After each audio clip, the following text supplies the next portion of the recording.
एक देश जहां युवाओं की आवाज भविष्य तय करती है, वहीं लाखों युवा आज सिर्फ एक चीज ढूंढ रहे हैं, एक मौका।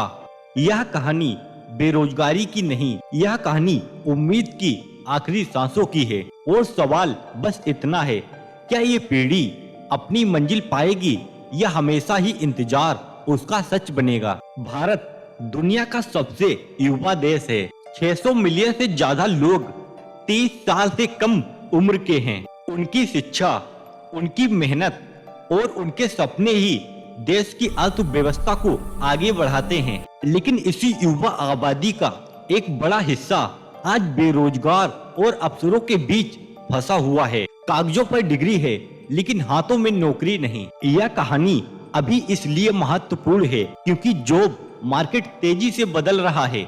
स्किल की मांग नई है, टेक्नोलॉजी पुरानी नौकरियां खा रही है और सरकारी परीक्षाओं पर भरोसा कई बार टूट चुका है। एक सवाल है आपसे, अगर सपनों की सड़क ही टूट जाए तो युवा किस दिशा में चलेगा। देश में मैन्युफैक्चरिंग सेक्टर की रफ्तार कम होती है।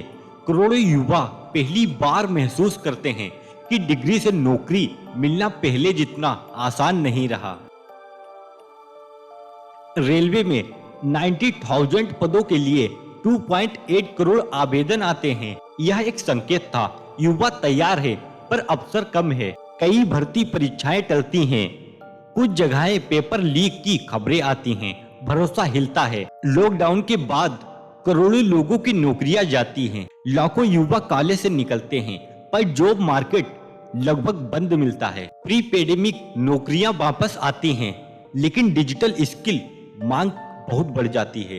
पुरानी स्किल वाली युवाओं के लिए रास्ता अब और तंग महसूस होता है। मेट्रो शहरों की तरफ प्लेन तेज करती है। छोटों शहरों के युवा बड़े सपनों लेकिन सीमित साधनों के साथ निकल पड़ते हैं। क्या इतने सालों की मेहनत के बाद भी मंजिल दूर ही रहेगी। एक तरफ सरकार कहती है कि देश में नए सेक्टर तेजी से बढ़ रहे हैं, digital, renewable energy setup, ecosystem और मैन्युफैक्चरिंग कॉरिडोर लाखों नौकरियां पैदा कर रहे हैं। दूसरी तरफ युवा कहते हैं कि नौकरियां ज्यादातर स्किल्ड रोल में हैं, जबकि उनके कॉलेज में उन्हें वही स्किल नहीं सिखाई जाती। कुछ विशेषज्ञ मानते हैं कि बेरोजगारी के आंकड़े पूरी तस्वीर नहीं दिखाते क्योंकि कई युवा नौकरी ढूंढ नहीं पाते और सर्वेरी में शामिल नहीं होते।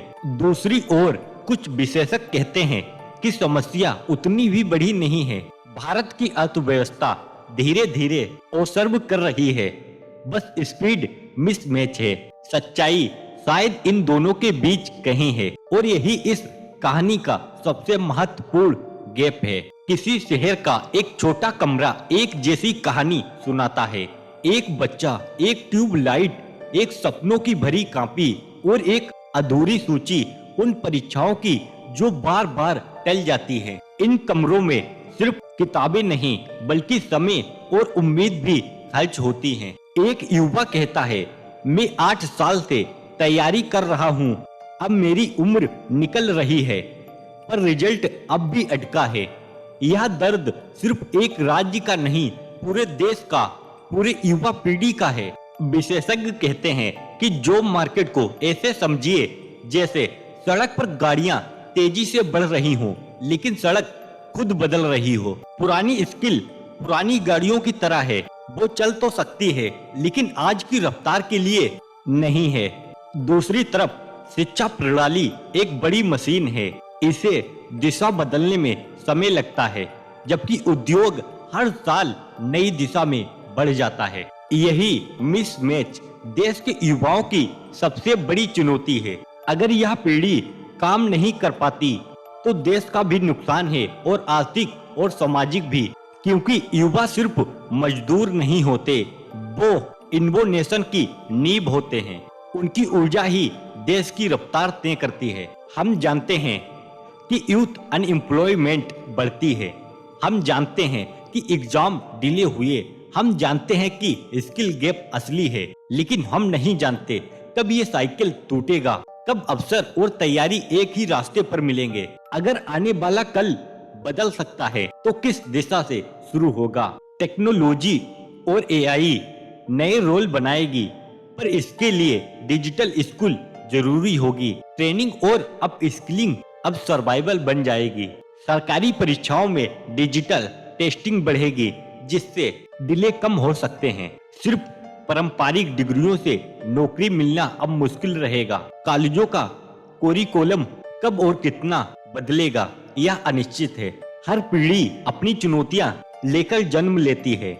यह पीढ़ी शायद सबसे कठिन मोड़ पर खड़ी है, लेकिन इसकी ताकत भी सबसे ज्यादा है। रास्ते बदलेंगे, स्किल बदलेंगी और अक्सर भी बदलेंगे। सवाल सिर्फ इतना है, हम उन्हें कितनी जल्दी पहचानते हैं। अगर आप इस विषय को और गहराई से समझना चाहते हैं तो अगले एपिसोड का इंतजार कीजिए और चैनल को सब्सक्राइब कीजिए।